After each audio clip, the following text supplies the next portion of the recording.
Assalamualaikum warahmatullahi wabarakatuh.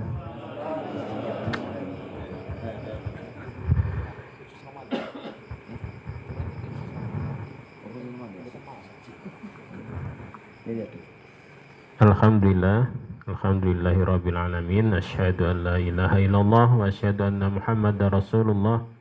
Allahumma shalli ala Muhammad wa ala ali Muhammad. Amma ba'd.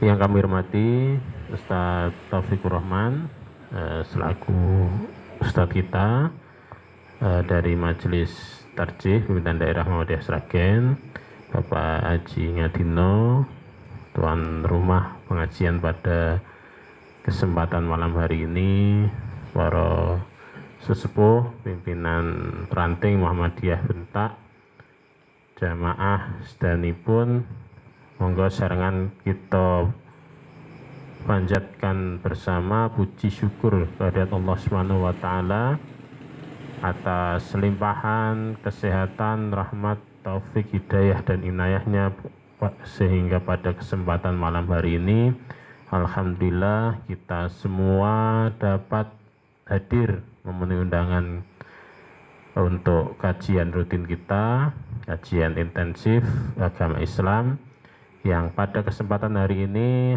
adalah bulan sebelum memasuki bulan Ramadan, pertemuan sebelum memasuki bulan Ramadan. Alhamdulillah, semoga kita semua dipanjangkan umurnya bertemu dengan bulan suci Ramadan. Allahumma amin. Yang kedua, salawat dan salam semoga tercurahkan kepada baginda Rasul Muhammad sallallahu alaihi wasallam, yang kita semua insyaallah terus berusaha untuk istiqomah mengikuti ajaran-ajaran beliau, termasuk pengajian kajian yang kita ikuti rutin 1 bulan sekali ini sebagai bagian dari cara kita untuk menuntut ilmu, bagaimana ajaran-ajaran yang diajarkan oleh Rasulullah SAW. Semoga kita semua diberikan keteguhan hati, keistiqomahan untuk terus memegang keimanan dan ketakwaan kita kepada Allah Subhanahu wa taala. Yang selanjutnya, Bapak-bapak jamaah sekalian yang dirahmati Allah, untuk acara pada malam hari ini, yang pertama adalah pembukaan, yang kedua sambutan, yang ketiga adalah inti pengajian, yang keempat lain-lain, kemudian yang terakhir adalah penutup. Untuk acara yang pertama yaitu pembukaan, mari kita buka pengajian pada kesempatan malam hari ini dengan baca basmalah bersama-sama. Bismillahirrahmanirrahim. Semoga dengan bacaan basmalah yang sebelumnya kita juga sudah membaca Al-Quran bersama-sama, tilawah Al-Quran, Allah memberikan kemudahan untuk kita menuntut ilmu bersama pada malam hari ini. Ya. Untuk yang kedua adalah sambutan dari Sohibul Bait kepada Bapak Haji Ngadino. Kami persilahkan. Bismillahirrahmanirrahim. Assalamualaikum warahmatullahi wabarakatuh. Alhamdulillah, alhamdulillahirabbil alamin, wassalatu wassalamu ala asrafil anbiya'i wal mursalin wa ala alihi wa sahbihi ajma'in. La haula wala quwwata illa billahil alil azim. Bapak Ustadz Haji Fatur Rahman Taufikur Rahman MPD yang saya hormati, pengurus PRM Ranting Bentak yang saya banggakan, dan bapak-bapak semuanya yang kami hormati. Yang pertama, sebagai insan Pancasila, tentunya kita syukur kepada Tuhan Yang Maha Kuasa, Allah SWT, yang telah melimpahkan taufik hidayahnya sehingga dalam kesempatan yang baik ini kita dapat ngaji kumpul dengan rutin tiap minggu ketiga. Kebetulan di tempat saya, alhamdulillah. Mohon maaf kemarin pada waktu tempatnya di Babatan itu, kebetulan saya pas di Karanganyar, anak saya sakit tuh, maka ndak di sini. Ya. Masa saya ndak ada terus tempatnya di sini kan ya kurang enak. Nah, baru bisa hari ini, ya mohon maaf. Terima kasih atas kehadirannya Bapak Ibu Bapak-bapak semuanya. Marilah kita uri-uri kajian kita ini. Perlu diketahui bersama bahwa PRM Desa Bendak ini bisa sebagai barometer atau contoh daripada PRM-PRM yang lain. Jadi sudah diprogramkan oleh Bapak Ketua untuk kajiannya dan Ustadznya sudah diprogramkan, semuanya sudah berjalan dengan baik. Mari kita lestarikan. Ya, kalau tidak ada acara yang begitu penting, silakan untuk hadir pada acara pada malam hari ini. Terima kasih, ini banyak yang hadir. Ya, kalau saya lihat di grup jamaah PRM Bendak itu jumlahnya 46. 46 ini ya lumayan lah. Mohon maaf, ini tetangga saya, tetangga sini, ini ada yang apa itu lamaran. Jadi tidak ada yang kesini. Mohon maaf, dari agak berkurang ya. Sebetulnya kemarin saya yang suruh nembung, itu 2 hari yang lalu ke tempat saya. Pak, nanti ditembung ke Pak Jarar dadi manten. Lah pas sembarang kajian ini Mas. Lah kuwi ra iso mundur, ra iso maju nek kuwi wis dadi. Ya. Maka itu sekali lagi mohon maaf, ini tuh tetangga-tetangga kita di sini lingkungan tidak bisa ke sini karena ya ada suatu hal itu tadi. Ya enggak mengurangi rasa semangat kita untuk melaksanakan kajian pada malam hari ini. Selanjutnya saya ucapkan selamat datang, terima kasih atas kehadirannya sekali lagi. Ya, mohon maaf apabila kekurangan tempatnya uyel-uyelan ya, tidak bisa longgar seperti yang di Masjid Lubungan kemarin ya, tempatnya kan bagus. Ya tidak apa-apa, ini mohon maaf. Dan apabila nanti ada minuman dan daharan seadanya, tolong untuk diminum dan didahar seadanya. Ada kekurangannya, mohon maaf yang sebesar-besarnya. Selanjutnya sedikit saya sampaikan karena saya juga termasuk pengurus 13 PCM. Ini info yang perlu saya sampaikan pada ranting, yaitu bahwa besok Ahad itu ada peresmian gedung dakwah Muhammadiyah di Sidoarjo. Bapak-bapak yang hadir pada pada malam hari ini silahkan nanti untuk Ahad bisa ngerawuhi, bisa hadir ke sana. Ya, nanti insya Allah rencana yang meresmikan itu Bapak Bupati terpilih karena ada acara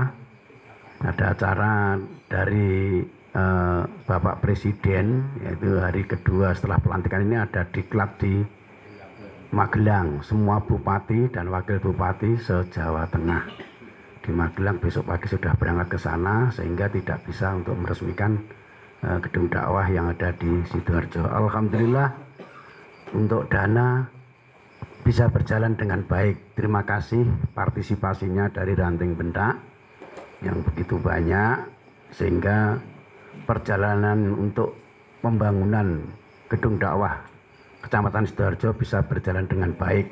Sudah bisa diselesai, sudah akan diresmikan, dan masih punya pinjaman 105, tidak masalah, yang penting sudah jadi. Nah ini nanti mohon doanya semoga cepat selesai untuk pinjamannya. Nanti kalau sudah ada pinjaman selesai akan ada pengembangan lagi. Sekali lagi terima kasih partisipasinya. Ya, maka setelah nanti diresmikan, tolong untuk ranting ini bisa untuk mendatangi atau meramaikan, memanfaatkan gedung yang telah kita bangun sehingga benar-benar bisa bermanfaat. Harapan pengurus nanti untuk kedepannya biar tidak muat lagi, ramot nengko ditingkat, dan pengembangannya tanahnya sudah habis. Nah kemarin sebetulnya untuk tempat parkir itu sudah akan dicor sekaligus, tapi Pak Lurah tidak boleh. Ya memang orang itu ya sendiri-sendiri ya, ndak mau ngerti dandani engko sing nganggo ya masyarakat umum ya ora oleh. Alasane jare nek engko nek SD nek pengembangan ya ndak apa-apa, itu hak mereka. Tapi niat kita baik, semua sebetulnya akan dilus, dicor semuanya itu yang sebelah timur lapangan itu. Untuk parkir ternyata kemarin juga sudah dimanfaatkan oleh desa. Desa dimanfaatkan oleh desa untuk peringatan api masuk desa itu tidak salah. Nah, balai juga untuk kegiatan desa. Nah, terus sesuai lama kelamaan kan juga akan ikut kita, meskipun arti api ora oleh nyatane yang nganggo gedung nganggo kegiatan PKK di situ kemarin. Ya ndak apa-apa. Memang biar bermanfaat untuk umat semuanya. Jadi tidak harus ke orang Muhammadiyah saja diperbolehkan. Kedepannya nanti untuk pengembangan sesuai dengan kemajuan, sesuai dengan perkembangan zaman, gedung itu nanti akan diperbaiki sesuai dengan kemampuan kita. Ya, saya kira itu yang saya sampaikan. Tidak banyak, nanti tolong Pak Ustadz untuk waktunya seperti biasa nanti bisa untuk dikondisikan. Terima kasih atas kerawannya, meskipun rodok banter ki mau mesti pelayune Pak Ustadz ki mau. Songkong besi kono ya rene ya mulai lah. Ya ndak apa-apa, kita doakan semoga Pak Ustadz tetap sehat, ya, tetap semangat ya. Ini karena doa-doa kita nih Pak Ustadz sehingga semangat lah ning bendak ki semangat wae wis. Jane rodok teng greges ya dadi mari. Ini doa-doa kita. Saya kira itu yang saya sampaikan, kurang lebihnya mohon maaf. Bila taufik wal hidayah. Assalamualaikum warahmatullahi wabarakatuh. Monggo disambi sak wontene. Nggih matur nuwun Pak Haji Ngatino. Monggo kalih dipun sambi napa tujuanipun daharenipun. Nggih, sebelum masuk ke acara yang berikutnya, acara inti dari Ustaz Taufikur Rahman, beberapa hari yang lalu saya sampun matur ke Ustaz Taufik, barangkali menjelang Ramadan topiknya temanya diberi tentang seputar ya menyambut Ramadan begitu. Lebih khusus terkait beberapa hal yang perlu disampaikan, ini maklumat pimpinan pusat Muhammadiyah terkait penetapan 1 Ramadan dan 1 Syawal. Barangkali agak sedikit ada perbedaan pendapat ketika muncul maklumat itu gitu ya, karena sebelumnya mungkin sudah ada yang pernah punya kalender Hijriah global tunggal yang diterbitkan juga oleh Suara Muhammadiyah, oleh PP Muhammadiyah, yang di kalender tersebut Idul Fitrinya tanggal 30 Maret gitu ya, 29 hari. Nah, muncul maklumat 12 Februari Idul Fitri di 31 Maret. Barangkali ini nanti biar clear di kalangan internal Muhammadiyah sendiri, ketika ikut 12 Februari maklumat PP itu sebenarnya bagus, karena kemungkinan besar dan ini sangat dimungkinkan semua masyarakat Indonesia baik 1 Ramadan 1 Syawal itu serentak, sehingga ini ya banyak maslahatnya juga penetapan itu. Itu barangkali. Kemudian tadi menyambung info mengenai PCM, gedung PCM, kemarin itu rasan dinten Sabtu wingi Pak Adi nonton MI. Nah, jenengan mboten rawuh, kula dugi malah niku malah dadi. Niku mugi mengke nek wonten kok wonten rembakan melih mengke ketok-ketoke kok mbangune mriko patian rampung terus pindah mriki melih. Nah, mengke Pak Haji Harno ketinggali, Pak Haji Suharno ketinggalipun dalu menika nggih badhe rawuh mriki, mongke mangke setelah ditutup pengajiannya untuk jamaah semuanya saja. Kalau waktunya masih longgar sakit mangke mungkin ada berrembakan sekedik setelah pengaosan.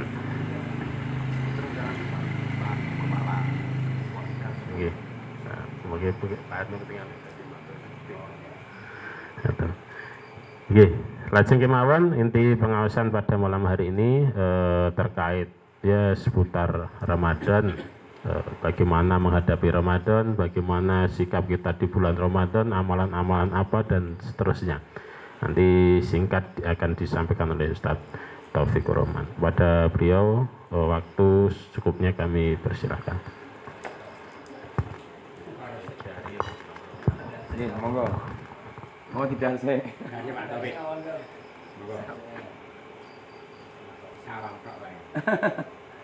Dilajengke mawon mboten napa-napa.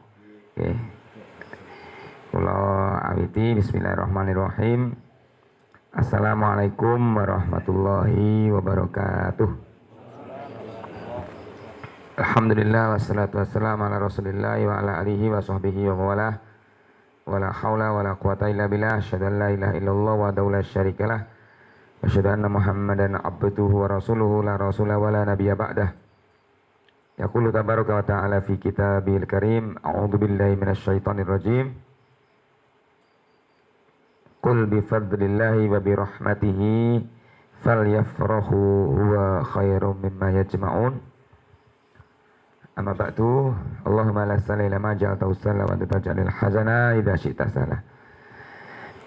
Bapak-bapak sekalian yang senantiasa dirahmati Allah Ta'ala, puji syukur senantiasa kita aturkan kehadirat Allah pada malam hari ini. Kula lan panjenengan saged makemal manunggal melazimi majelis ilmu yang sudah kita semuanya sepakati di malam Sabtu pekan ketiga. Alhamdulillah kita sudah memasuki di bulan Sya'ban ya, kalau tidak salah tanggal 22 21 atau 22 nih 21 nih oh 22 nih 22 Sya'ban.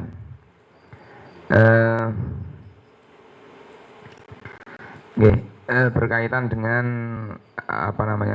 posisi kita di bulan Sya'ban, nanti saya matur sekedik magepokan kalih bulan Sya'ban, juga berkaitan dengan persiapan menghadapi bulan Ramadan. Baik, terkait dengan ini saya ingin mematur ada sedikit ungkapan yang sangat bagus untuk kita renungkan bersama. Saya nukilkan dari tulisan Sayyid Muhammad Alwi bin Abbas Al-Maliki Al-Makki Al-Hasani. Ini ulama dari Mekah ya. Khadimul ilmi syarif bil baladil haram ya. Ulama Mekah. Ada ungkapan begini, Pak. Saya awali dari sini, nanti kita masuk ke tema pembahasan. Minal qawaid al-muqarraratu inda ahlil ilmi anna zamana yasrafu bima yaqa'u fihi minal hawadits allati hiyal aslu fi i'ta'il qimah al-i'tibariyah liz zaman wa bi miqdariha yakunu miqdaruhu wa bi fadliha yakunu fadluhu wa kullama kana irtibatun nasi bil hadisati qawiyan wa ta'athuruhum biha 'aziman kana irtibatuhum wa ta'athuruhum biz zamanil ladzi waqa'at fihi bi nafsil quwwah. Anna zamana, sesungguhnya zaman itu masa itu waktu. Sesungguhnya suatu masa atau suatu zaman atau suatu rentang waktu tertentu yasrafu bima yaqa'u fihi minal hawadits. Suatu zaman itu akan berharga, akan bernilai, akan menjadi sesuatu yang istimewa karena adanya peristiwa yang terjadi pada zaman itu. Jadi suatu waktu gitu, itu akan menjadi bernilai, akan menjadi istimewa bagi kita karena adanya peristiwa-peristiwa yang terjadi pada tentang masa itu. Kita itu dari nyambung. Kalau paringi contoh maman, kajeng nyambung. Yang paling mudah gini. Ketika panjenengan nanti di bulan Syawal itu ada yang mau mantu misalnya. Enten bener Pak, niki sing ajeng mantu bar bodo. Mboten enten. Umpami enten nggih. Jenengan akan memilih waktu. Oh, sampean anakku tak mantokke tanggal 7 Syawal. Gitu. Maka karena di bulan Syawal itu ada tanggal 7 Syawal, ada peristiwa namanya pernikahan. Maka tanggal 7 Syawal itu menjadi sangat istimewa. Sampai-sampai panjenengan akan keliling ke saudara-saudara, tulung dulur-dulur kabeh tanggal 7 dibunderi tenan tanggale. Aja nganti pamit. Mergo aku bakal duwe gawe hajatan geden. Nah, panjenengan akan keliling nek perlu golek andekan tanggapan. Tanggapane biasane nopo? Weh niku pesen golek bubalek, gitu. Pulang nonton omahku patut terang nggo napa tamu ya. Oh iya, gendenge sing bocor diandani. Pager-pager sing kira-kira amoh dicet. Gitu. Ngrembug kiwa tengen tangga teparo dikelumpukke nyuwun panyengkuyung panjenengan nek perlu diseragami. Kenapa? Karena tanggal 7 Syawal itu ada peristiwa yang penting. Jadi istimewanya suatu waktu, entah itu hari, entah itu minggu, entah bulan, entah tahun, itu sangat dipengaruhi oleh peristiwa yang terjadi pada rentang waktu itu. Pun rada nyambung loh. Nah, Sya'ban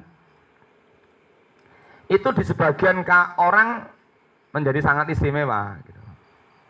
Tapi di sebagian yang lain, alah, pripun Mbah niku pun mlebu sasi Sya'ban, biasa mawon. Bagi mereka yang menganggap istimewa, Sya'ban itu istimewa, berarti dia itu orang yang sangat paham bahwa di bulan Sya'ban ini ada peristiwa-peristiwa penting yang tidak bisa kita anggap biasa. Gitu. Tapi kalau saya tanya jenengan, pripun Sya'ban iki? Biasa mawon. Oh. Berarti bisa jadi panjenengan tidak tahu kalau di bulan Sya'ban itu ada sesuatu. Gitu. Dan ini masalah kan, ngoten. Ketika Allah Subhanahu wa taala menjadikan bulan Sya'ban itu menjadi sesuatu yang istimewa, tapi kita tidak menganggapnya sebagai sebuah yang istimewa. Bisa jadi karena kita tidak tahu bahwa di bulan Sya'ban itu ada peristiwa-peristiwa penting yang itu menjadikan bulan Sya'ban menjadi sesuatu yang sangat istimewa.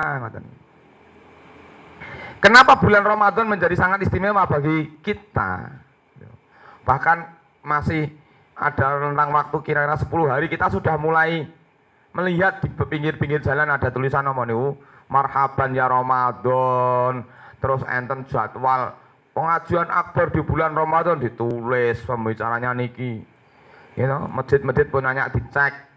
Iki napa ne karpete dikumbahi. You know, kloso diresiki kabeh pun dicek sedaya dalam rangka. Kenapa? Karena di bulan Ramadan ada banyak peristiwa istimewa yang itu menjadikan bulan Ramadan itu menjadi sangat istimewa. Nah, sakniki kula urutke saking Sya'ban. Mbok menawa enten sing kececer. Di bulan Sya'ban itu ada peristiwa-peristiwa penting, Pak. Yang membuat bulan Sya'ban itu menjadi sangat istimewa. Ketika Rasulullah ditanya, "Ya Rasulullah, kenapa engkau memperbanyak ibadah puasa di bulan Sya'ban?" Bahkan ada satu riwayat menyebutkan Rasulullah itu pernah berpuasa Sya'ban itu full dari tanggal pertama sampai tanggal 29 Sya'ban, habis itu dilanjut ke Ramadan. Berarti koyok posone niku 2 bulan berturut-turut gitu.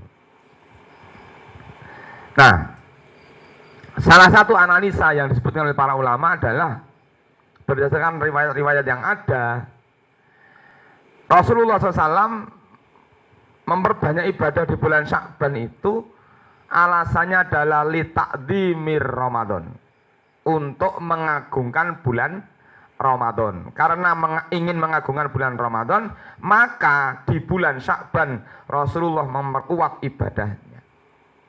Sebagaimana ketika kita memuliakan masjid, maka ketika kita masuk masjid, kita diperintahkan untuk mengerjakan sholat tahiyatul masjid. Kita mengagungkan sholat 5 waktu, sholat wajib 5 waktu, maka kita laksanakan sholat qobliyah dan ba'diyah. Itu bagian dari cara memuliakan sholat wajib. Kalau ada di antara panjenengan yang rawuh ini tasih jarang-jarang mengerjakan sholat sunnah qobliyah dan ba'diyah, nggih monggo ndang dianyai. Nah, karena kita memuliakan Ka'bah, maka setelah kita tawaf 7 kali, kita mengerjakan sholat sunnah 2 rakaat. Itu bentuk pengagungan. Alasan yang kedua, kenapa Rasulullah memperbanyak ibadah di bulan Sya'ban? Karena Rasulullah ditanya, seorang sahabat bernama Usamah bin Zaid, beliau bertanya kepada Rasulullah, ya Rasulullah, lam araka tasumu fi syahrin minasyuhuri aksaru min siyami fi syahri Sya'ban. Ya Rasulullah, aku tidak melihat engkau mengerjakan ibadah puasa Sya'ban, puasa sunnah, melebihi banyaknya puasa engkau di bulan Sya'ban. Kenapa? Maka Rasulullah mengatakan, dzaka syahrun yaghfulun nasu. Yang pertama. Yang kedua, yurfa'u fihil a'malu ila rabbil alamin fa uhibbu ayyuradu amali wa ana shaimun. Jadi alasan pertama adalah ketika ditanya itu Rasulullah SAW mengatakan karena pada bulan Sya'ban itu, monggo Pak, salam.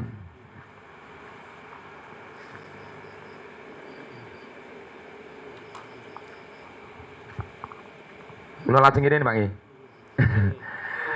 Sekedap mawon nggih. Nah, alasan pertama tadi karena memuliakan Ramadan. Yang kedua karena di bulan itu Rasulullah SAW menyatakan satu, gitu, di bulan itu banyak manusia lalai, yaghfulun nasu, ya, lalai, banyak lalai. Yang kedua, yang ketiga ya, alasannya karena di bulan Sya'ban ini Allah SWT mendapat laporan amal ibadah, amal perbuatan kita ini dilaporkan dalam rentang waktu 1 tahun, dari Sya'ban bulan kemarin, tahun kemarin sampai Sya'ban tahun ini, itu rekapan amal ibadah itu dilaporkan kepada Allah. Yu'radu wa huwa syahrun wa huwa syahrun tu'radul amalu ilallah ila rabbil alamin. Di bulan di mana amal-amal kita dilaporkan kepada Allah. Tapi namun ampun tanglet kalih kula tanggal pinten kula nggih mboten ngertos. Karena Rasulullah SAW juga tidak diberi tahu. Jadi di bulan Sya'ban itu ada laporan amal, Pak. Nah, pertanyaannya apakah laporan amal ibadah kita itu dilaporkan kepada Allah hanya setahun sekali? Jawabannya tidak. Karena ternyata ada banyak riwayat yang menyebutkan tentang dilaporkannya amal itu, ternyata ada banyak riwayat. Riwayat pertama tadi di bulan Sya'ban. Riwayat kedua, setiap hari amal ibadah kita itu dilaporkan. Kapan? Setelah sholat subuh sama setelah sholat asar. Jadi sehari 2 kali. Yang ketiga, setiap minggu ada 2 hari, hari Senin dan hari Kamis. Berdasarkan hadis riwayat Imam Nasai, beliau mengatakan "Ya Rasulullah, kenapa engkau mengerjakan puasa sunnah Senin dan Kamis?" Maka Rasulullah SAW mengatakan, ya, tu'radu amal, dari amal itu dilaporkan kepada Allah itu setiap hari Senin dan Kamis. Dan Allah Subhanahu wa taala pada kedua hari itu, hari Senin dan hari Kamis, maka Allah akan mengampuni dosa semua hambanya, kecuali dua golongan manusia. Golongan pertama adalah orang yang berbuat syirik. Yang kedua adalah orang yang bertengkar dengan saudaranya, orang yang memendam rasa dendam kepada saudaranya, orang yang punya hasad kepada saudaranya. Jadi nek pas dina Senin kalih Kamis ampun padu. Mergo nek padu mengke mboten diparingi ngapura mang umumke kalih tangga-tangga jenengan. Nek padu Senin kalih Kamis aja sik. Lah kapan? Selasa karo Rebo yo gak. Minggu yo ora. Apa nek Senin Kamis ra entuk terus liyane entuk nggih tetep mboten entuk. Umpama delalah pun kebacut entuke bendhe kebacut iki, Mas pokoke anggar mlebu Senin ndang rukun ngono ae. Poyo gampang kok, Mas. Kan ngoten. Kemudian laporan amal setiap bulan sekali, setiap tahun sekali di bulan Sya'ban. Ini yang menarik, Pak. Ada seorang ulama yang menambahkan informasi berdasarkan hadis, ya, yaitu laporan amal itu ternyata dilaporkan menjelang sholat duhur. Ada pendapat yang mengatakan itu. Kemudian pendapat ini kita cari dasarnya kenapa sampai ada seperti itu. Ternyata suatu hari ada sahabat yang bertanya kepada Nabi SAW, "Ya Rasulullah, kenapa engkau selalu mengerjakan sholat sunnah qabla duhur 4 rakaat?" Panjenengan pun nate nindakake sholat duhur qobliyah sekawan rakaat. Dereng jing-jing dicoba. Sholat qobliyah duhur 4 rakaat itu ada 2 versi cara mengerjakannya. Kalau menurut putusan Tarjih Muhammadiyah menggunakan cara yang pertama adalah 4 rakaat langsung. Jadi 4 rakaat langsung, tidak ada tahiyat awal. Juga tidak dipecah menjadi 2. Ini putusan Tarjih. Tapi menurut teman-teman kita yang lain, ya, teman-teman saudara-saudara kita itu mendasarkan kepada keumuman dalil bahwa as-sholatu masna masna. Salat itu 2 rakaat 2 rakaat. 2 rakaat salam 2 rakaat salam. Monggo saja mau pakai yang putusan Tarjih berarti 4 rakaat langsung dikerjakan setelah mendengar azan zuhur. Boleh dikerjakan di masjid, boleh dikerjakan di rumah, tapi berdasarkan hadis sahih bahwa sholat sunnah itu lebih utama dikerjakan di rumah. Tapi kalau mengerjakan sholat sunnah di rumah membawa akibat masbuk sholat wajib, maka sholat sunnahnya dikerjakan di masjid saja. Karena tidak boleh mengejar sempurnanya ibadah sunnah, tapi pada saat yang sama kita kehilangan sempurnanya ibadah wajib, dan itu tidak boleh. Lebih baik mengejar sempurnanya ibadah wajib, meskipun dengan mengejar sempurnanya ibadah wajib kita kehilangan sempurnanya ibadah sunnah. Selanjutnya, nah, jadi ternyata di bulan Sya'ban itu ada peristiwa pelaporan amal. Bulan Sya'ban disebut juga bulan sholawat, karena di bulan Sya'ban itu Allah SWT menurunkan surat Al-Ahzab yang menceritakan tentang innallaha wa malaikatahu yusholluna 'alan nabi ya ayyuhalladzina amanu shallu 'alaihi wa sallimu taslima. Maka di bulan Sya'ban disebut oleh para ulama dengan bulan sholawat. Nah, sekarang kita kaitkan dengan Ramadan. Ya, Pak. Ada sebuah hadis, mungkin penjelasan pernah dengar dari Abu Salamah, seorang rawi hadis, menceritakan seorang sahabat bernama Thalhah bin Ubaidillah.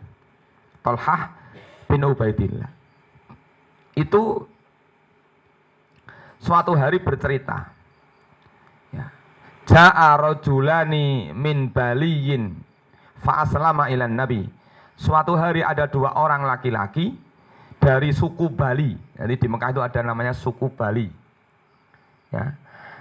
Dua orang ini mendatangi Nabi dan mengucapkan salam, mengucapkan dua kalimat syahadat, artinya masuk Islam. Nah, fakana ahaduhuma asyaddu ijtihadan minal akhar. Dua orang ini, salah satu di antara dua orang ini, yang satu itu lebih rajin salatnya, lebih rajin ibadahnya dari yang satunya. Nah, kemudian jadi ada yang satu lebih rajin, yang satu agak malas-malasan. Ini berarti mati sregep. Kebetulan saat itu ada peristiwa perang. Rasulullah berangkat bersama para sahabat. Dua orang ini ikut maju perang. Tapi ternyata ketika di medan perang, orang yang rajin ibadahnya itu terbunuh di medan perang, dia mati syahid. Sementara orang yang ibadahnya tidak rajin, ya itu malah masih hidup, kemudian dia baru meninggal setahun kemudian. Nah, ketika dua orang ini sudah meninggal dunia, Thalhah bin Ubaidillah suatu malam bermimpi. Ketika itu beliau mendapati dua orang yang sudah sama-sama meninggal ini, yang satu mati syahid, yang rajin ibadah itu mati syahid, yang kedua tidak begitu rajin tapi dia masih diberi umur waktu 1 tahun kemudian baru meninggal. Dua orang ini sama-sama berada di depan pintu surga. Thalhah pun juga berada di pintu surga, depan pintu surga. Ini mimpinya Thalhah. Kemudian Thalhah mengamati dari dalam surga keluar malaikat dan memanggil salah satu di antara dua orang ini. Yang terlebih dahulu siapa yang dipersilahkan. Ternyata yang dipersilahkan untuk masuk surga terlebih dahulu adalah orang yang kedua. Orang yang ibadahnya tidak begitu sregep, tapi dia meninggalnya setahun kemudian. Thalhah tergeleng-geleng, loh kok iso toh wong sing mati syahid malah mlebu swargane keri. Terheran-heran. Setelah yang pertama masuk surga, yang kedua baru orang yang mati syahid diperintahkan untuk masuk ke dalam surga. Begitu mau masuk, Thalhah ditanya, saya tidak diberi silakan masuk, kamu belum meninggal karena kamu masih hidup. Akhirnya bangun tidur, beliau menjelang salat subuh, kemudian salat subuh ketemu dengan Rasulullah. Sebelum ketemu dengan Rasulullah, Thalhah ini cerita sama sahabat-sahabat yang ada di masjid. Aku ndek bengi ngimpingin, aku gumun. Semua sahabat itu juga terheran, kok iso yo? Wong ibadah rapati sregep, kok iso ngalahke orang yang mati syahid. Maka kemudian setelah itulah Rasulullah SAW bertanya kepada para sahabat, kalian heran ada apa? Apa yang membuat kalian heran? Maka Thalhah bercerita kepada Rasulullah. Kemudian Rasulullah SAW mengatakan, alaisa qad asya sanatan wa shalla sittata alafin raka'atin wa qabila Ramadan. Wahai Thalhah, tidakkah kamu tahu orang yang ibadahnya tidak begitu rajin, tapi dia meninggal belakangan, dia masih punya kesempatan hidup setahun, dia bisa bertemu dengan bulan Ramadan dan dia bisa sholat sebanyak 6.000 rakaat. Jenengan pun nate ngitung, Pak. Setahun jenengan saged nglumpukke pinten ewu rakaat. Coba dihitung, kira-kira setahun itu pirang ewu, Pak. Nek sehari itu 17 nih. Nah, kali 360. Niku ketemu pinten niku? Dene nanti ngitung. Mang hitung ben ketok entuk salat nyahnya entuk piro ngono. 6.000. Oh. Ya, berarti 6.000 akeh nggih. Nah, niku padahal niku anu lho niku, minimalis lho niku. Jenengan wajib tok ora tau sunat sunah belas lho niku.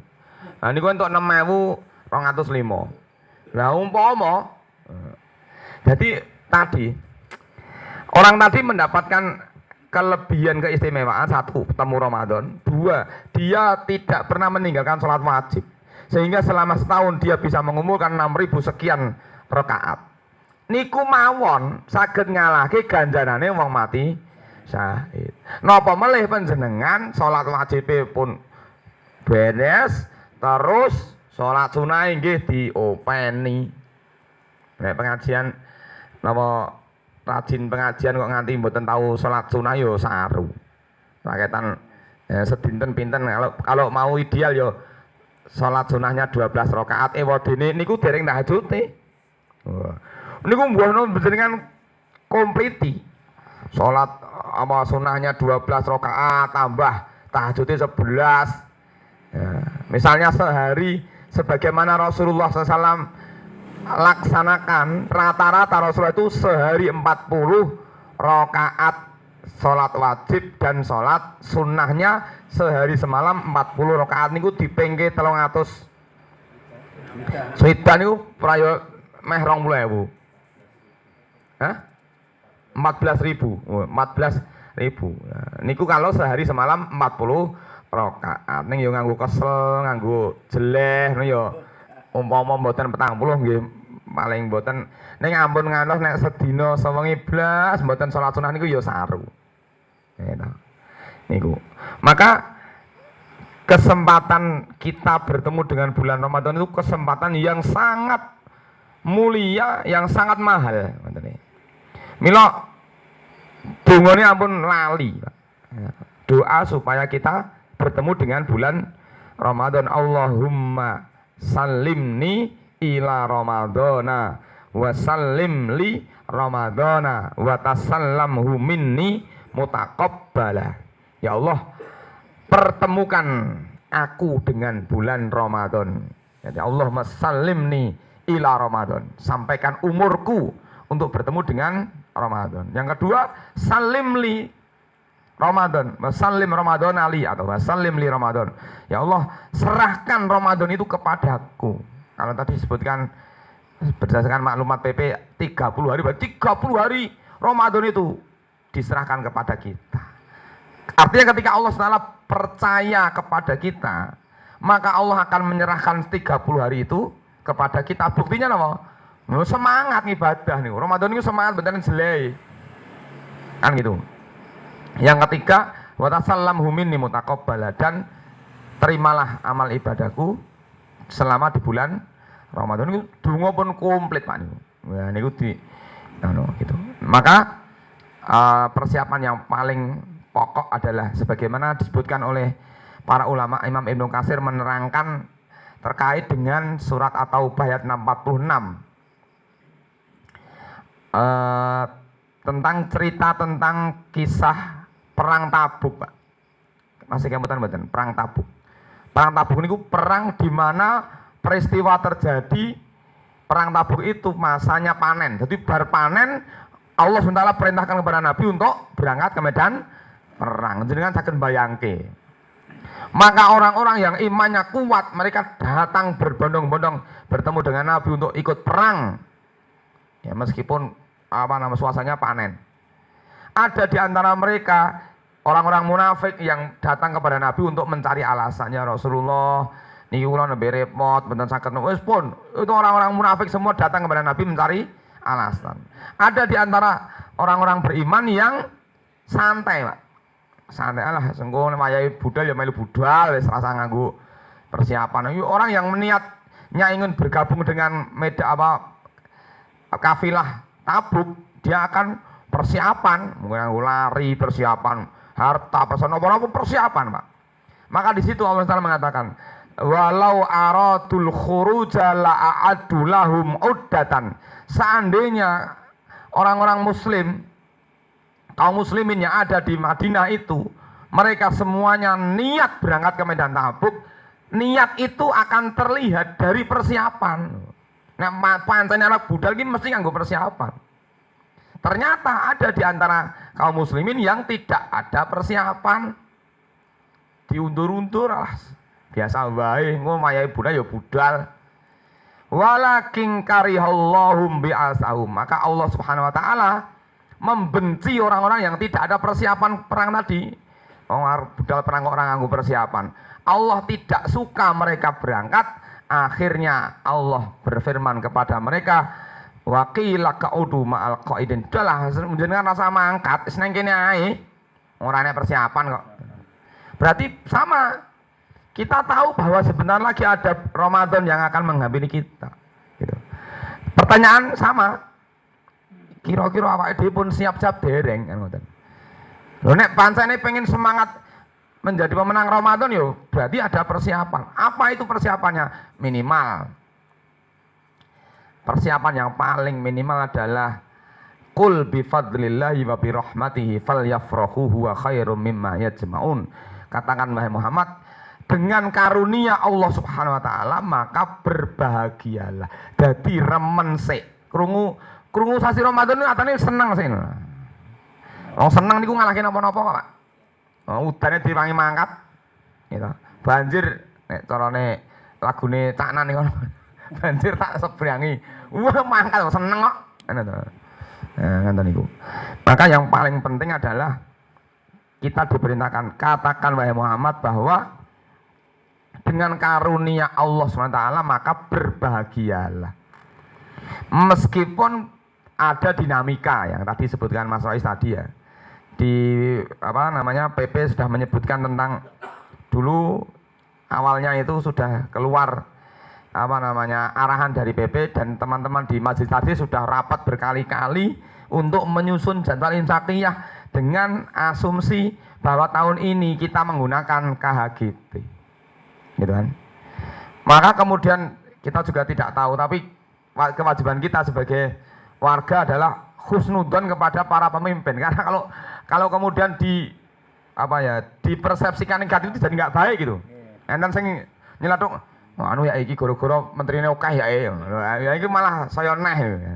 Ya, ada suara-suara seperti itu. Tapi adab kita kepada pemimpin adalah kita husnudzon. Ini murni untuk kemaslahatan gitu loh.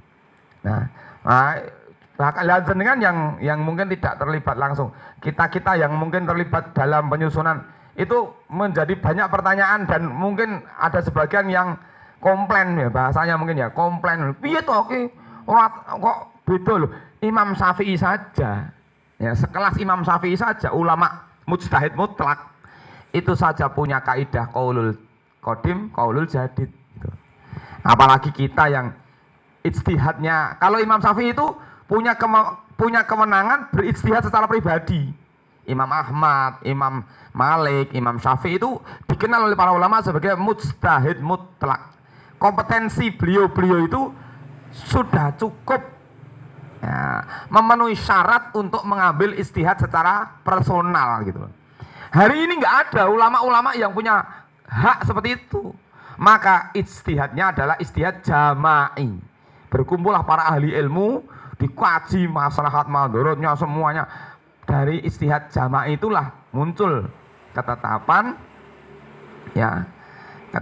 bahwa kita kembali kepada wujudul hilal, bukan kepada KHGT. Karena kalau KHGT pertimbangannya banyak ini ya. Ini perlu saya sebutkan misalnya. Sebenarnya kalau kita mau kembali ke KHGT itu sebenarnya masalahnya banyak juga, tetapi pertimbangan bapak-bapak yang ada di PP itu tahun ini kita belum bisa mengimplementasikan untuk yang menggunakan KHGT, sehingga kemudian hasil hitungannya menjadi bergeser dan itu sepertinya juga membawa maslahat. Tadi disebutkan ada yang menyebutkan awalnya beda akhirnya sama atau awalnya sama semua? Kira-kira mungkin awalnya sama. Oh berarti awalnya sama, akhirnya juga sama. Nah, ini malah lebih maslahat ya, itu. Seperti itu. Kemudian yang berkaitan dengan amaliyah di bulan Ramadan ya sebagaimana juga yang sudah ada. Jadi ketika masalah tarawih misalnya ya sebagaimana yang sudah diyakini diputuskan oleh tarjih, kita memilih yang 443 dengan pertimbangan hadisnya Aisyah itu derajatnya sahih dan narasi yang disampaikan oleh Aisyah itu jelas. Ditanyakan kepada Aisyah bagaimana Rasulullah SAW itu mengerjakan sholat malam di bulan Ramadan. Jelas kalimatnya. Aisyah mengatakan bahwa Rasulullah SAW sholat malam di bulan Ramadan dan di luar Ramadan tidak lebih dari 11 rakaat. Kemudian beliau jelaskan tentang formasinya 4-4-3. Itulah yang dipegangi dari, kalau yang lain, yang hadis-hadis qiyam Ramadan yang lain itu tidak, jadi indikatornya itu tidak spesifik. Kalau Aisyah ini jelas ada seorang sahabat bertanya kepada Aisyah tentang sholat malamnya Rasulullah di bulan Ramadan. Maka beliau mengatakan itu.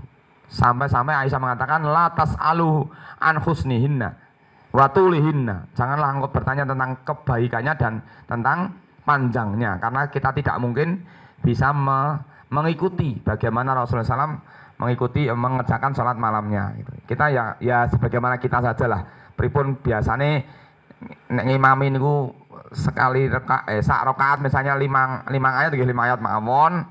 Ya namanya kita juga ngopeni jamaah gitu lho.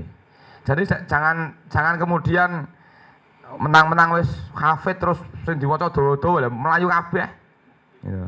Kita tuh ngomong jamaah itu harus dalam kondisi sabar. Saya tadi di Ngemolong tadi Pak, ada yang tanya, pripun sholat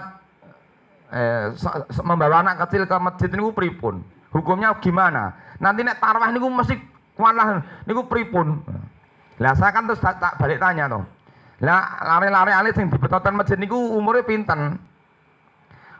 Pun iso playon apa dereng? Nek dereng iso playon pun mboten sah dirembuk wong iso playon ya turok kene andhe mboten napa-napa. Yang jadi masalah kan anak kecil yang sudah bisa lari. Nah niku. Terus enten sing jawab, kula jawab Ustaz, nggih, jawabane pripun? Ngeten, nggih kula niku enten kasusnya pripun? Enten wong loro, sing siji anake wis iso dikandani, sing siji anake rung iso dikandani. Padha-padha nang masjid, niki ahli jamaah kabeh. Lah, sing anake sing napa? Sing rung iso dikandani niku ten masjid melayon. Lah, sing sijine bengok, ngajak, mana iso dikandani diajak barang. Lah, sing disengeni gede nyauri, lah anakmu rung iso dikandani malah ora nang masjid. Jadi malah modal mana utur. Nah, makanya nanti gini Pak, tentu kita harus bijak ya. Mengajak anak kecil ke masjid itu bagian dari bentuk pembinaan kader. Karena mereka 15-20 tahun akan datang yang akan meneruskan dakwah ini gitu. Kalau kita kemudian bersikap keras kepada mereka, sampai-sampai ada dalam benak mereka, kok asal dolan masjid, lah ngopo? Masjid di sini mau galak-galak. Karena deni Pak. Ya tetap datang ke masjid, diajak ke masjid, kita kasih nasihat, kita kasih, karena di pundak mereka lah nanti yang akan meneruskan dakwah ini gitu. Kalau bocah nang masjid ngudi sengeni, akhirnya di sini trauma ini. Wah, rasanya masjid nang ngomong galak-galak lene di nang prapatan air ana wong nyengeni. Loh. Nah, akhirnya kan repot gitu. Makanya ya itu tadi. Ya ngomong jamaah ya ngene niku. Termasuk ngene niku. Makanya sampai ada yang tanya, jiwit bocah cilik ten masjid niku mbak salate batal mboten? Lah, nek jiwit nggih ampun to, wis ngene bapake. Tapi kalau ngelokke boleh-boleh saja. Dalam arti begini. Misalnya nih sholat tarawih berdiri, terus niki enten cah cilik sebelahe wong tuwane pun diatur, cah cilik niku pun diatur ben gak rame diselingi wong tuwa.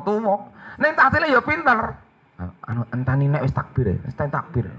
Wong tuwa pun Allahu Akbar, barang wis sanyak Allahu Akbar genah langsung we. Nanti ngece. Wah ngece, kono ngece kene ngocong akhirnya pelayan nono nene kan gitu.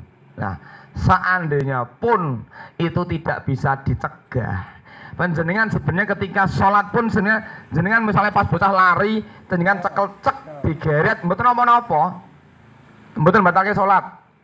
Ya, sing penting jenengan mboten ngomong, ditahan mawon meneng-menengan. Terus dicekel digocehi bakoh kan gede wedi tok. Wah, nesu. Mboten apa-apa gitu.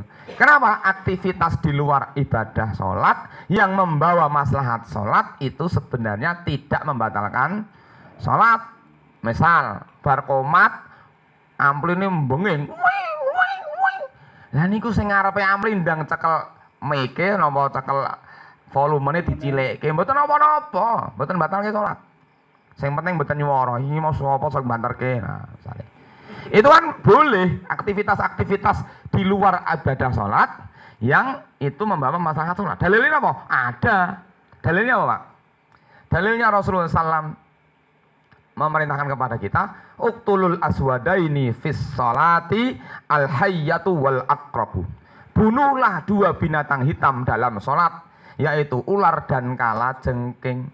Ketika sholat kita diperintahkan membunuh kalajengking, gitu loh. Bukan boleh, tapi diperintahkan untuk membunuh dalam kondisi tetap mengerjakan sholat tanpa membatalkan sholat. Sekarang pertanyaannya adalah butuh berapa gerakan yang panjenengan lakukan untuk membunuh seekor kalajengking. Padahal panjenengan nggak bawa alat, bawa alatnya kupluk cekel di butuh berapa gerakan. Niku kalih mata nih HP, mata nih mic, mau HP ini muni. Udah lupan kali mata nih. Niku lebih banyak gerakan mana? Wong mata ini kalau jengkingnya didawuhke kok. Nek nyekel HP muni ae. Sewak buka tek mata ini selesai lagi kandangnya milih rampung. Itu. Jadi ada beberapa gerakan yang seperti itu tuh boleh-boleh saja. Ya termasuk niki wau, gitu. Niku nggih. Ya mungkin itu dulu karena ada acara yang lain, mungkin barangkali sedikit yang bisa saya aturkan terkait dengan bulan Sya'ban dan bulan Ramadan. Semoga yang sedikit ini ya minimal menambah informasi ke pendengar sekalian. Kalaupun tidak ya menambah semangat dalam rangka kita untuk bersama-sama mengharap ridho Allah supaya kita diberikan kesempatan untuk bertemu dengan bulan Ramadan. Mbak pilihan dan pertanyaan kalau semua enggak akan saya kembalikan kepada Mas Rais. Assalamualaikum warahmatullahi wabarakatuh. Nih, matur nuwun Ustaz Taufik. Ya, selanjutnya barangkali ada pertanyaan. Ini tanya jawab dulu, satu atau dua pertanyaan. Monggo dipersilakan dari jamaah sekalian. Oh, yeah. Terima kasih, alhamdulillah. Pertanyaannya begini, Ustaz. Ketika kita sholat itu ada anak kecil yang nangis banter banget. Apakah orang tuanya yang membawa itu kemudian memegang anaknya itu biar dia membatalkannya sholatnya dibawa keluar? Kalau tidak itu ganggu imam, Pak. Imamnya gidoh apalagi imamnya tua gitu. Itu yang mana dulu, Pak? Terima kasih. Kalau anaknya nangis, berarti posisinya nangisnya itu tinggal posisi nangisnya di mana? Misalnya nangisnya ten ngajengi bapake, minta digendong, nggih tinggal di pendet mawon digendong, dirangkul, didakep, ngajengi dia nyaman, kan nanti pun meneng. Tapi kan nangisnya tenaga ya tetap nggak bisa, ya mau nggak mau ya harus batalke. Tapi kalau nangisnya tuh di sekitar bapaknya atau ibunya, langsung mawon dipendet, kemudian digendong sampai dia nyaman. Karena itu membawa maslahat kepada sholat semuanya. Gitu. Kalau posisinya di tempat yang jauh, nah itu. Termasuk nyun sewu, ngeten. Kita itu boleh berbicara kepada orang yang sedang sholat. Ya. Jadi apa namanya? Ketika ada anak kecil, misalnya nggih, enten Mbah Kakung tindak masjid, putune nderek. Delalah yo mel napa? Putune niku walah bakso beranak nih. Wah, jos tenan nih. Nah, delalah putune mau ente melampah nggih dereng saged sih brangkang. Wah, dalam Mbah Kakunge itu sujud ditumpahi ten dhuwur.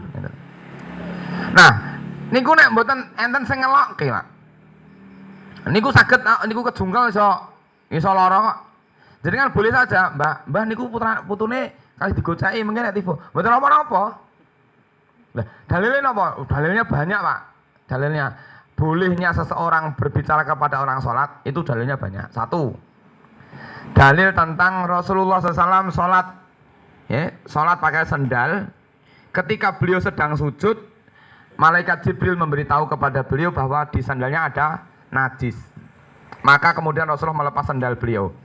Pertanyaan adalah, kenapa malaikat Jibril memberitahu Rasulullah ketika sholat, kok tidak sebelum sholat atau setelah sholat? Kenapa wahyu turun justru ketika sedang sujud? Yaitu dalam kasus tertentu kita ada kepentingan untuk mengingatkan atau menjauhkan orang yang sholat dari bahaya. Dan itu boleh, kita tegur boleh gitu. Sing penting sing sholat mboten jawab. Nek sing sholat jawab tadi batal. Itu nah, gitu. Jadi ngoten niku jawabannya nggih. Cedak dirangkul, dirayu. Nah, ada ya batal nih. Ganggu soalnya. Itu perlu ya. Nggih. Monggo setunggal melih menawi wonten sanesipun. Terjawab nggih Pak Arno nggih. Monggo, sambil monggo. Nggak sampun. Monggo sampun monggo, nggak sampun. Mungkin saya tambahkan tadi yang apa tuh membatalkan sholat. Nah, saya khawatir salah paham. Jadi ngerti Pak, kita tuh tidak boleh begitu mudah membatalkan sholat. Ya betul bahwa tadi contohnya yang ditanyakan Pak Harno itu nangisnya di sana. Ya itu karena memang butuh untuk dibatalkan. Kalau nggak dibatalkan, tambah runyam gitu loh. Tapi dalam kasus tertentu kita tidak boleh begitu mudah membatalkan sholat hanya karena urusan sepele. Pripun contohnya misalnya nggih, enten orang sholat Allahu Akbar digodho setan. Untuk mutakbir kuwi kurang begar tangane, batal kene. Allahu Akbar kurang dhuwur, batal kene. Itu kan hal-hal sepele yang kita tuh ora kudu dibatalke. Nek nuruti godhone setan ngeten niku ya ora rampung-rampung, ora sida salat. Karena apa? Karena dalam tinjauan fikih itu ada ucapan, ya, ada aktivitas di luar sholat yang bisa kita lakukan tanpa harus membatalkan sholat. Yang sebagaimana kemarin saya contohkan itu, ya, sampai Imam Malik membolehkan mengucapkan suatu ucapan yang itu membawa maslahat sholat. Nih, ngoten.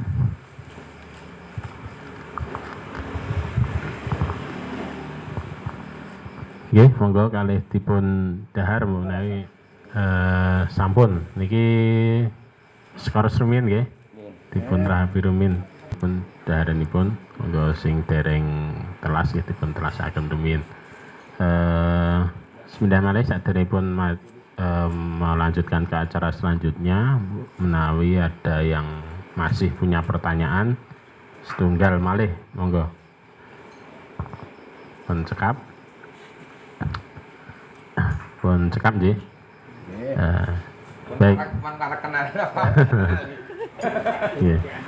Matur nuwun Ustaz atas tausiahnya. Banyak sekali hal-hal yang di luar pikiran kita gitu, karena yang sering kali kita dengar itu hanya sisi praktisnya itu. Di Sya'ban itu amalan-amalan apa? Amalan A nanti untuk mendapatkan keutamaan A, amalan B, keutamaan B, dan seterusnya itu ya. Tapi apa yang disampaikan Ustaz membuka wawasan kita tentunya tentang bagaimana kita menyikapi tidak hanya bulan Sya'ban tapi juga hal-hal yang lain gitu ya. Sesuatu yang sunnah gitu tentu sebagai bagian untuk memuliakan yang wajib gitu ya. Bagaimana puasa sunnah mengiringi puasa wajib, sholat sunnah mengiringi puasa, sholat sunnah mengiringi sholat wajib, dan seterusnya. Kemudian hal-hal yang sifatnya praktis itu ya, teknis gitu juga tadi menjadi wawasan kita, karena anak-anak, contohnya anak-anak tadi itu ya memang betul itu menjadi problem di masyarakat gitu ya, karena masyarakat itu banyak yang punya anak kecil juga banyak, dan sesepuh itu yang jadi sesepuh itu banyak gitu ya. Jadi ada yang memaklumi, ada yang tidak memaklumi, ada yang galak, ada yang ngayomi, dan seterusnya. Itu sering kita lihat di lingkungan masjid kita. Nah, itu menjadi wawasan kita bersama bagaimana anak Atang itu menjadi nyaman dengan masjid gitu ya. Gitu. Jadi Rizak itu tadi ya tak ajak ke sini, wis main game ya wis main, yang penting mau ikut pengajian gitu. Yang penting ikut pengajian gitu. Jadi ben nyaman yang pengajian sih nanti biar ikut terus gitu. Ini itu tadi apa yang disampaikan Ustaz Taufik, semoga kita dapat mengambil hikmahnya. Yang selanjutnya yaitu lain-lain. Ada dua hal, yang salah satu akan disampaikan oleh Bapak Haji Harno. Alhamdulillah pada malam hari ini sakit rawuh. Kalau ini kalau ditelepon beberapa hal, nanti masukan-masukan terkait ranting kita. Yang kedua nanti kajian kita di bulan Ramadan gitu ya. Nanti kita rembuk sarengan bagaimana tetap habis isya atau besmundi nanti di skemanya gitu ya. Lain-lain yang pertama oleh Bapak Haji Suharno, wekdal saat sekapipun kula semanggaken, monggo Pak Harno.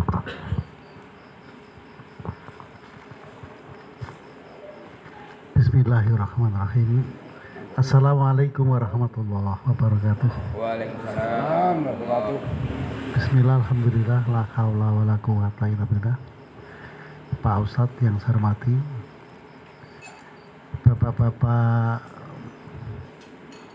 kelompok kajian pimpinan ranting Muhammadiyah Mendak yang saya hormati, puji dan syukur kita panjatkan kehadirat Allah Tuhan Yang Maha Esa atas ridhonya. Ada beberapa hal yang perlu saya sampaikan pada malam hari ini. Pada ahad-ahad yang lampau saya sudah komunikasi dengan Mas Rois selaku pimpinan ranting, sudah matur dengan Mbah Haji Sukimo sesepuh kita. Yang pertama kaitannya dengan amal usaha Muhammadiyah Mendak. Satu, kita punya TK Aisyah yang ada di Candi, yang kalau tidak kita uri-uri muridnya semakin habis. Gurunya negeri, satu negeri, yang satunya sertifikasi, dua. Artinya yang enggak Orang masuk Pak. dari dulu MTA. Sertifikasi mungkin. Kemudian yang kedua, kalau alhamdulillah MI-nya sudah berjalan baik, tapi itu milik kita, artinya milik ranting Muhammadiyah Mendak.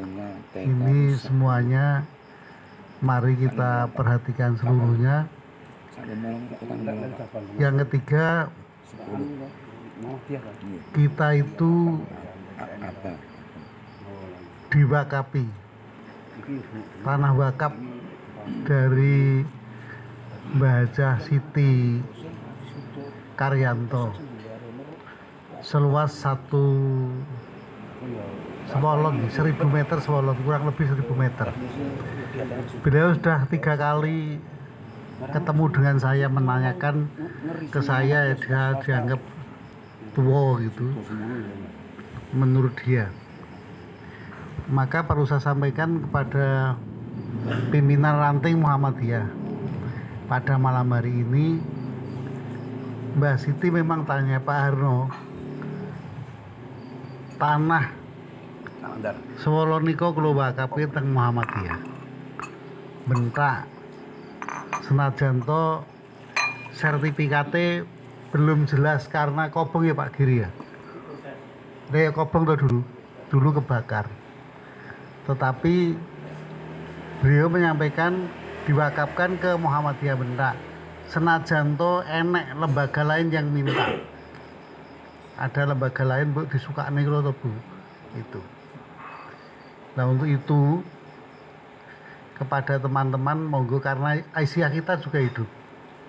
Aisyah kita itu ngajinya setiap tanggal berapa lupa saya. Itu rutin hidup. Monggo pada malam hari ini saya sampaikan dulu kepada kalian semuanya. Paling tidak apa sing dikarepe Mbak Siti itu bisa kita lakukan. Saat durunge kula mati nang digawe ngono lho Pak, kula tak melu ngaji teng jurune. Sampai begitu. Kula nggih didit rakyatan pinten iki kula sukake. Beliau menyampaikan ke saya itu. Saya awalnya mencoba ketemu, saya ngabari Pak Haji Ngadino dulu, karena Pak Haji Ngadino ketua komite MI. Kemudian saya bertemu dengan Bu Kepala MI, mencoba berbicara tentang pendanaan nek dibangun itu Degaeguh itu pada tahun 2024.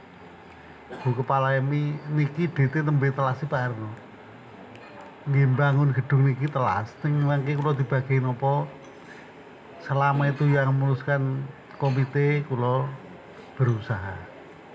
Artinya begini pada bapak-bapak, monggo digali sarang-sarang. Nek mung niku ditokne mengki mboten rampung, nek mboten dirantang. Duit angger bareng-bareng golek nganggo napa kencereng niku pun insyaallah iso ngrampungi kahanan. Nganggo tempo waktu mesti ngoten. Ning kita harus semangat itu bareng-bareng dirembuk insyaallah iso kelakon. MI niku mangkat mboten di napa-napa, Pak Haji Ngadino. Mboten di napa-napa nyatane iso mbangun lantai kalih danten. Kanun setunggal mujur ngetan sing kidul niku men sing dereng kebangun. TKI sia ajeng mangkat. Belas kethe mboten dit. Entek kredit 300 kirang 15 iso rampung TKI sia niku. Nggih wakapane Mbah Rebu Karyanto. Mila monggo sareng-sareng kula ngejak dhateng bapak-bapak mbuh didadekke gedung napa, gedung dakwah napa monggo. Kula wingi niku alhamdulillah anu bapak-bapak. Teng Jogja niku tengan mesjide Mbah Kyai Ahmad Dahlan. Dalah gandeng kalih makome. Jadi begitu bareng masjid, kataman Quran Mbah Kyai Abdul Manan terus ziarah kubur. Tengene makame Mbah Kyai Ahmad Dahlan. Panjenengan pun nate mriku. Ya, niku sederhana sekali, memang perlu kita itu ke sana. Paginya sekitar 4.000 yang datang, pagi sebelum saya datang itu. Katanya yang jaga masjid dan bagian resiki kubur itu, para pimpinan Muhammadiyah di kubur jejer begitu. Demikian Bapak-bapak yang perlu saya sampaikan sebagai awal dulu. Jadi satu, saya matur TKI Syah niku gadah guru dibayar negara kalih. Monggo sareng-sareng digalih diuri-uri bareng-bareng. Kula njenengan tak matur Ibu-ibu Aisyah gentos. Sebab nek begitu kita tidak campur di dalamnya mengke wis dibangun ngoyo-ngoyo dikek ning nggon rumangsa kula nggih pun apik nggone niku. Ada 3 lokal. Monggo sekali lagi digali. Kemudian kalau ada waktu mikir juga MI kita itu. Walaupun sekarang MI niku muridé 315 napa pinten niku. Medun 6 kalau wingi niku. Ning harus kita semangati. Pas pengen liwat napa-napa tindak mampir teng MI niku rakyatan sedelet nilai kahanan muga-muga iso berkembang. Ini gurune semangat niku. Mekaten yang saya aturaken sementara datang bapak-bapak sedayanipun monggo njing napa ditindaklanjuti rapat koordinasi kalih Aisyah, kalau ada kalih NA, kali kita bersama-sama berbicara untuk menindaklanjuti wakaf yang diberikan. Wabillahi taufiq wal hidayah. Assalamualaikum warahmatullahi wabarakatuh.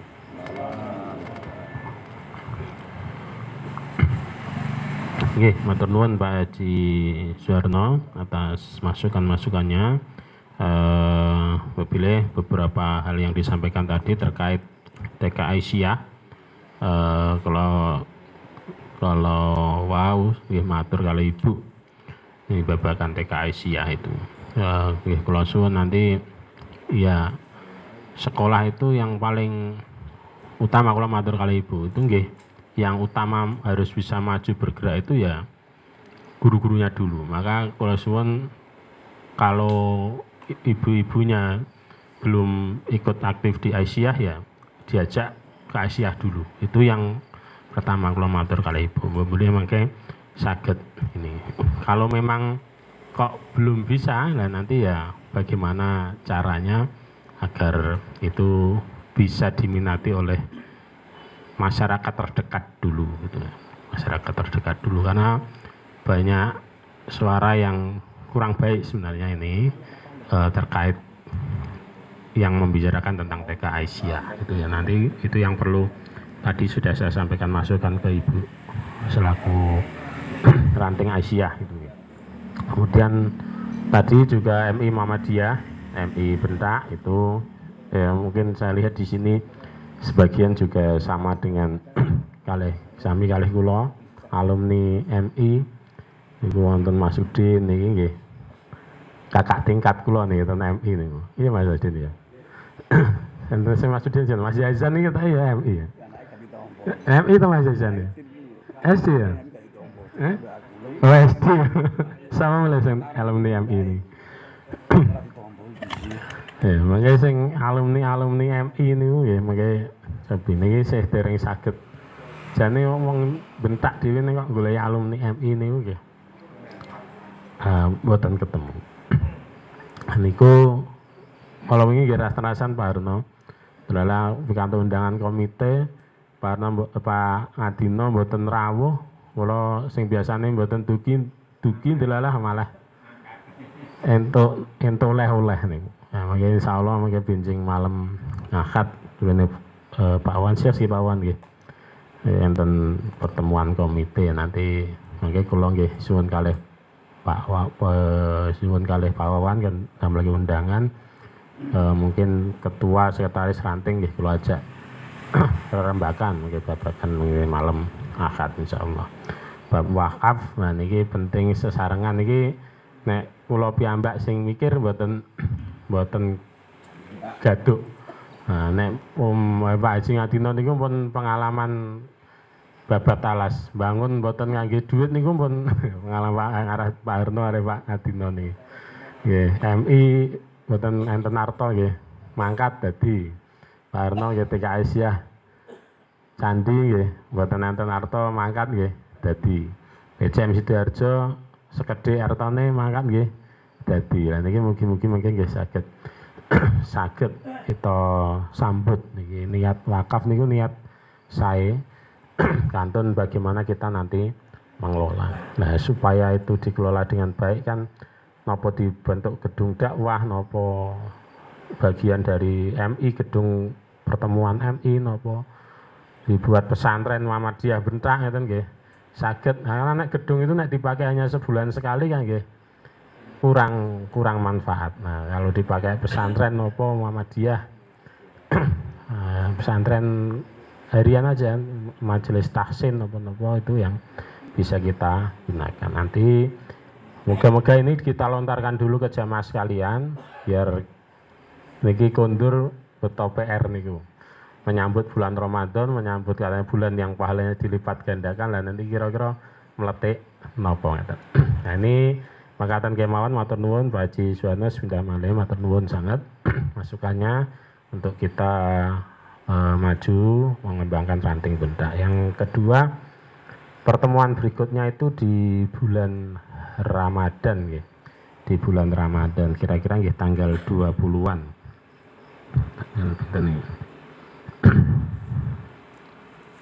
Tanggal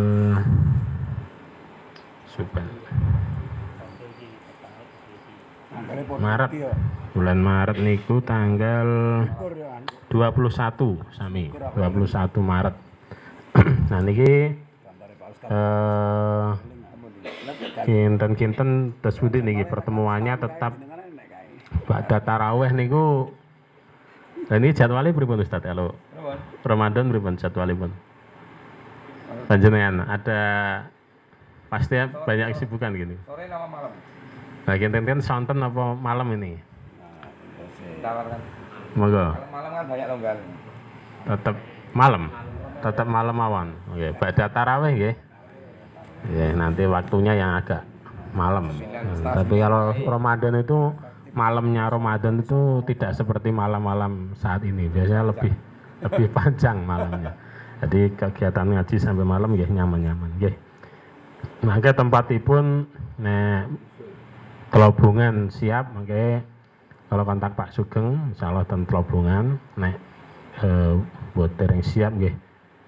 Dan candi pripun? Nggih, ten Masjid Ageng nggih. Masjid Ageng Candi. Jadi niki saking sumber ten babatan nggih kalau kontak rumiyin Telobungan Pak Sugeng kalih Mas Edi nek mboten siap mungkin ten Masjid Ageng Mbak Isa. Nggih. Matur nuwun makaten ingkang kegiatan-kegiatan yang kita lalui pada malam hari ini ya, sampai pada akhir kegiatan yaitu penutup. Mari kita tutup bersama pengajian kajian. Oke, saking banget tahun tambahan. Ngapunten niki jam 12 kirang 4 kula Kang Samlit mawon. Assalamualaikum warahmatullahi wabarakatuh. Sekali lagi saya ucapkan terima kasih kerawuhannya. Ya, mohon maaf apabila kekurangan. Menggarisbawahi apa yang disampaikan Pak Harno dan Mas Rois untuk membangun yang jelas jamaah ranting Muhammadiyah Bentak. Kita sudah punya TK, sudah punya MI, itu milik kita. Ya, harus kita akui. Nek rumah sana duweni ngono ra ya engko beda. Ora ngaji tok ya pikiran kene kudu duweni kuwi nggone dhewe. Kita merasa bangga gitu, milik kita. Ya. Aku ora piye-piye, Pak. Ya ora apa-apa iku nggone dhewe, ya melu duwe, ngoten. Mengakui kuwi harta kita, milik kita. Nek wis duweni ora beda. Ya sok niliki liwat ngarepe, kono kae nek sukete dijebol. Kan nggone dhewe kan. Rasa memiliki seperti itu. Nah, kaitannya dengan membangun saat ini memang kemarin Pak Bu Kepala sudah ke tempat saya. Nah, kalau saya memutuskan untuk membangun ya sulit karena baiknya yang mengumpulkan komite dulu. Nah, komite dikumpulkan malam Ahad nanti dan nanti kita bicarakan untuk membangun itu.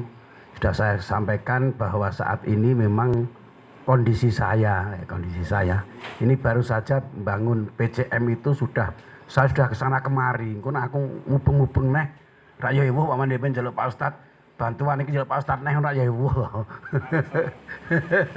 Nah itu loh. Makanya dari itu nanti kita bicarakan dalam waktu forum komite, kita kumpulkan nanti kita bicara. Memang kalau terpaksa kita bukan terpaksa, kalau memang keputusannya bangun ya kita bangun. Enggak apa-apa. Ya ini saya sampaikan seperti itu. Kondisi saya seperti itu. Kalau memang nanti bangun ya bangun enggak masalah. Kemudian untuk tanah wakaf, ya alhamdulillah insya Allah sudah bakoh itu. Meskipun kita belum bisa mengurusi, tapi sudah bakoh karena waktu pengajian haji kemarin itu saya matur. Jenengan ketoke kesusu banget, turno mari jalukane ya rada angel kok. Tak wakafne kudu dibangun. Nah, kudu dibangun danane kan oke. Nguruk tok 100 juta ya urung cukup kok. Soalnya nggone kan sawah. Niku kan butuh urukan. Niku jane nggih sae. Dadi bendang manfaat karepe sing wakaf nih. Ngeten niku nggih sae jane. Lah ning yo mare yo barengi kono. Aku yo matur barengi PCM bangun. Bu, niki nyuwun ngapunten, mengke nek pun bar PCM bangun, pun rampung, mengke insyaallah badhe dipun urusi. Nah, jadi napa niku giliran. Dewen bareng ngurusi napa niku wakaf. Ngene Pak Warno Bakungan niku rampung. Terus mengke bar niku insyaallah jadwale ngene Pak ngene sapa niku nggih sing diwakafe candi niki. Bar niku mengke ketingale riyen riyen Ding. Mendeng riyen. Masjid Pak Ranto niku diwakafne Muhammadiyah nggih. Lah niku dereng diurusi. Lah mengke urusan mriko riyen bar niku nembe candi. Kula matur kalih sing gadah niku engko gek anek aku wong Muhammadiyah kesuwen engko mbok liyakne budhe. Mboten Pak, pokoke mboten teng Muhammadiyah pokoke pun ngeten niku. Dadi mesti kunci ngeten niku insyaallah mboten mliyane nggih. Nggih kita pikir ning gentenan melalui proses. Mboten sak kesesa sedaya niku wonten prosesipun. Dadi giliran dari majelis yang dari PCM ngurusi infak niku ngurusi wakaf niku nggih urut ndemper sing nyerake sinten digarap. Nggih terus sinten diurut nih. Lah niku termasuk bar ngene Pak Ranto. Pak Ranto nggih pun diurusi dereng rampung. Pramila mengke ngurusi mriko sik PCM niku mengke terus ngurusi niku. Ning insyaallah pun Bude pun ngendikan nek mboten Pak pokok jangan mboten pokok tetep kula sukane Muhammadiyah ngoten niku. Alhamdulillah rada ayem aku. Samarku nek dikekne dulur sebelah awake dhewe kan ya kono terus dibangun iso wae nek kono bangun. Wong kono jaman kae wakile wakil presiden tembusi ngene wis langsung kayak duit mak gluduk ngono. Ya alhamdulillah wis kita sudah wis marem sik nek engko bar rada suwe tetep diserahke teng Muhammadiyah niku. Dadi sudah malih awake dhewe duwe TK, duwe MI Muhammadiyah. Niki tambah semangat kita untuk ngaji bersama-sama Ranteng Muhammadiyah Bendak. Kalau ngoten niku, dadi masalah bangun mengke kita rapataken masalah MI kita rapatke wonten. Memang rada niki kula sampai sisan. Napa niku kepalane niku nggih suamine teng mriku nek nderae kula ngapusi. Rada mumet Pak iki. Kingko ajaran baru iki 2020 iki bose di sudah 50%. Lah sing dienggo bayar honor guru-guru engko apa ya disudo Pak? Piye kuwi engko? Ya mumet tenan nek ngono kuwi. Nah, ora ngger MI Muhammadiyah Bendak tok, semua swasta, semua imbasnya. Goro-goro makan gratis kuwi, terus danane bos disudo. Waduh lah ya wis mumet tenan iku, saestu. Pamane sasi cinta 800 nompone nggo karek 400 kok. Lah demben gaji guru kuwi wis disesuaikan setiap bulan tuh MI itu mengeluarkan honor itu 12.600.000 setiap bulan. Nah, mulai nah dipikir sik kuwi wae. Ya dipikir kuwi sik yo aku memasukan. Dadi wong tua memang kudu ngono kuwi. Kegiatane sing nganggo duit di sudo. Mlakune ngono kuwi nek gak ngono gak mlaku. Mosok bayar guru di sudo, metu kabeh lho. Nek iso diundakne Mas Roes mau ngendikan wae pendidike guru-gurune diopeni sik ngono lah malah saka dhuwur anune pemasukane disudo dipangkas kok lah pripun. Lah nggih kita awake dhewe yo duweni ndonga wae muga-muga iso mlaku apik ngoten nggih. Nggih, kalau kinten mekaten ngapunten. Assalamualaikum warahmatullahi wabarakatuh. Oke, matur nuwun Pak Haji Ngatino tambahanipun. Intine nggih warga Muhammadiyah niku nggih kudu sregep ngajine apa meneh? Sregep infak sedekahe. Kudu sregep berjuange niku. Jadi nggih mugi-mugi kita semua saged istiqomah niku babagan hal-hal yang berbau kebaikan dimanapun dan kapanpun. Kita harus selalu siap. Monggo kita akhiri, kita tutup pengawasan pada malam hari ini. Alhamdulillah ini pengajian ini insya Allah murni jamaah yang di grup ya Pak Haji Ngatino ya. Ini alhamdulillah mugi-mugi hari ini nanti seterusnya bisa istiqomah seperti ini terus. Jadi minimal yang ini nih jamaah wajib, nanti kalau ditambah di tempat lain itu jamaah lokal sekitar tempat pengajian. Kita tutup dengan doa kafaratul majelis bersama-sama. Subhanakallahumma wa bihamdika asyhadu an la ilaha illa anta astaghfiruka wa atubu ilaik. Alhamdulillahirabbil alamin billahi fisabilil haq fastabiqul khairat. Assalamualaikum warahmatullahi wabarakatuh. Waalaikumsalam warahmatullahi wabarakatuh.